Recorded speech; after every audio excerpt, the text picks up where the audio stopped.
తాకట్లో ఉన్న మీ బంగారాన్ని విడిపించి ఆ రోజు ఆన్లైన్ రేటుకి కొంటాం. Sharma gold company. ఓం శ్రీ గురుభ్యో నమః. ఓం శ్రీ మాత్రే నమః. ముందుగా మా ప్రేక్షకులందరికీ కూడా పరాభవ నామ సంవత్సర శుభాకాంక్షలు. మీరెప్పుడూ ఆనందంగా ఉండాలని కోరుకుంటూ, అలాగే మీ మనసులో ఉన్న ప్రతి కోరిక తీరాలని కోరుకుంటూ నేను ఈ ద్వాదశ రాశుల వారి ఫలితాలను మొదలు పెడుతున్నాను. కర్కాటక రాశి వారికి ఏ విధంగా ఉందో చూద్దాం. ముందుగా మా ప్రేక్షకులందరికీ కూడా పరాభవ నామ సంవత్సర శుభాకాంక్షలు.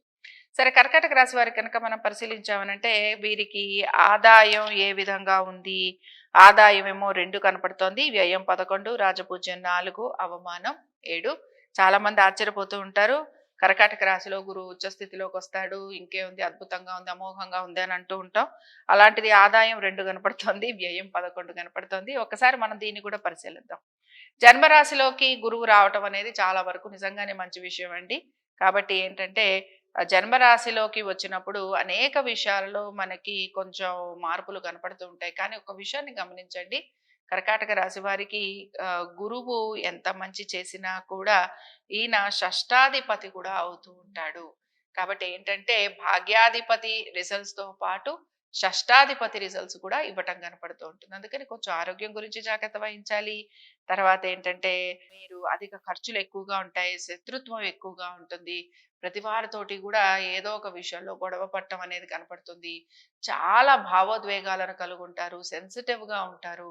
కాబట్టి ఏంటంటే కర్కాటక రాశి వారికి గురువు ఉచ్చస్థితిలో రాశిలోకే వచ్చినా కూడా ఈ విషయాలలో జాగ్రత్తగా ఉండాలి.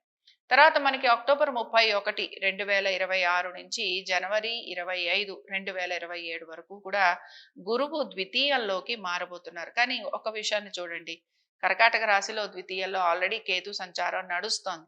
కాబట్టి ఇప్పుడు ద్వితీయంలోకి రావడం వలన కలిగేది ఏమిటి అనే విషయాన్ని మనం చూద్దాం. సరే, కొంతవరకు సుఖము, మాటకి తగిన గౌరవం లభించటం, ఆర్థికంగా అనుకూలత, ఇలాంటివన్నీ కూడా మనం చెప్పుకుంటాం. సరే, శని మొత్తం కూడా మనకి మీనరాశిలోనే సంచరిస్తున్నారు. కాబట్టి మీనరాశిలో అది కూడా భాగ్యస్థానంలో సంచరించడం ఉంటుంది. కాబట్టి ఏమిటి అంటే తల్లిదండ్రులకి సంబంధించి కొంచెం ఇబ్బందులు అనేవి కనపడుతూ ఉంటాయి. ఆపదలు, దుఃఖము, అలాగే శుభకార్యాలు లాంటివి ఏమన్నా చేయాలనుకుంటే వాటికి సంబంధించి పోస్ట్పోన్ లాంటివి చేసుకోవటము, కొంచెం ఎక్కువగా ధన నష్టం లాంటివి కలగటం, ఇవి మీకు కనపడుతూ ఉంటాయి. సో ఎట్లా చూసుకున్నా కూడాను, అలాగే రాహుకేతువులు కూడా డిసెంబర్ 5వ తారీఖు తర్వాత కర్కాటక రాశిలోకి కేతువు, అలాగే సప్తమంలోకి రాహువు మారుతారు. దీన్ని మనం అంతా పాజిటివ్ గా కూడా చెప్పుకోం. కేతువు ఎప్పుడైనా సరే తప్పనిసరిగా వీరికి జన్మ రాశిలోకి రావటం వలన అనారోగ్యాన్ని ఎక్కువగా కలిగిస్తూ ఉంటాడు. అలాగే నిద్రాహారాలకు సంబంధించి ఇబ్బందుల్ని కలిగిస్తాడు. సప్తమంలో ఉండే రాహు అంటే సప్తమంలోకి రాహు మారుతారు గనక ఇక్కడ ఈయన అనేక నష్టాలను కలిగిస్తూ ఉంటాడు. మీరు గతంలో మీకు ఏవైనా అనుభవాలు ఉంటుంటాయి కదా, అంటే మన ప్రీవియస్ ఎక్స్పీరియన్సెస్ అంటాం. ఈ ప్రీవియస్ ఎక్స్పీరియన్సెస్ కి తగినట్టుగా, అంటే వాటికి తగినట్టుగా, ఆ ఎక్స్పీరియన్సెస్ కి తగినట్టుగా మీరు ఆలోచన చేసుకుంటూ ఇలా గనక ఉంటే ఎలా ఉంటుంది అని ఆలోచించుకుంటూ మీరు డెసిషన్స్ తీసుకోవాలి. పార్ట్నర్షిప్స్ లో ఉన్న వాళ్ళు డెఫినెట్ గా జాగ్రత్తగా కూడా ఉండాలి. సరే, ఇంకా మన కర్కాటక రాశి వారి మిగతా విషయాలను పరిశీలిద్దాం. ఇందాకే మనం చెప్పుకున్నట్టుగా ఆర్థిక విషయాలలో కొంత మెరుగుదల కనపడుతోంది. కానీ ఇది మీ కష్టానికి తగిన ఫలితం కోసం మీరు ఇంకా ఎక్కువగా ప్రయత్నం అనేది చేస్తూ ఉంటారు. అలాగే ఎప్పటి నుంచో ఆగిపోయిన డబ్బులు, వీటి గురించి ఆలోచన చేస్తారు. అవి తిరిగి వచ్చే అవకాశాలు ఎంతో కొంత మీకు కనపడుతూ ఉంటుంది. గృహ సంబంధిత ఖర్చులు మాత్రం పెరిగే అవకాశాలు ఎక్కువగా ఉంటాయి. అలాగే గురుగ్రహ ప్రభావం వలన నూతన ఆదాయ మార్గాలు కూడా మీకు కనపడుతూ ఉంటాయి. సరే, కుటుంబ విషయంలో కూడా ఇందాక నేను చెప్పినట్టుగా ఎక్కువగా భావోద్వేగాలు ఎక్కువగా ఉంటాయి, అనుబంధాలు ఎక్కువగా ఉంటాయి. కుటుంబ సభ్యుల మధ్యన మంచిగా పరస్పర అవగాహన అనేది కనపడుతుంది. అలాగే శుభకార్య ప్రయత్నాల కోసం, అంటే శుభకార్యాలు లాంటివి చేసే అవకాశాలు ఉంటాయి. ఇందాకే చెప్పుకున్నట్టుగా తల్లిదండ్రుల ఆరోగ్యం గురించి ప్రత్యేక శ్రద్ధను మాత్రం కనబరచాలి. పిల్లల అభివృద్ధి మీకు సంతోషాన్ని కలిగిస్తూ ఉంటుంది. లేదా ఇంటికి సంబంధించి పెద్దగా మార్పులు చేర్పులు అయితే ఏమి కనిపించట్లేదు. నూతన వస్తు వాహనాలు లాంటివి కొనుక్కోవాలన్నా, లేకపోతే వివాహాది శుభకార్యాలు లేదా ఇట్లాంటివి జరిగేందుకు అవకాశం ఉంది కనుక ఇది మీకు కొంతవరకు బాగానే ఉంటుంది. తర్వాత కోర్టు కేసులు లాంటి వాటి గురించి మనం మాట్లాడాము అనంటే శత్రువుల వలన కొంత సమస్య అయితే ఉంటుందనే మనం చెప్పుకున్నాము. వాటికి సంబంధించి మీరు పరిష్కరించాల్సిన పరిస్థితులు కూడా మీకు కనపడుతూ ఉంటాయి. కోర్టు విషయాలు ఏవైతే ఉన్నాయో వీటికి సంబంధించి కూడా మీరు ఆలోచన చేసే అవకాశాలు అనేవి కనపడుతున్నాయి. ఇవి ముందుకు సాగే అవకాశాలు కూడా ఎక్కువగా ఉంటాయి. ఆరోగ్యపరంగా కంటికి సంబంధించి లేకపోతే మీ యొక్క చెవికి సంబంధించి ప్రాబ్లమ్స్ అనేవి ఎక్కువగా ఉంటాయి. అలాగే నీటి సంబంధిత అంటే బ్రీదింగ్ ప్రాబ్లమ్స్, ఈఎన్టీ ప్రాబ్లమ్స్ అని చెప్పుకున్నాం. So breathing problems, chest related issues, lung related issues ఇలాంటివి ఎక్కువగా వస్తూ ఉంటాయి.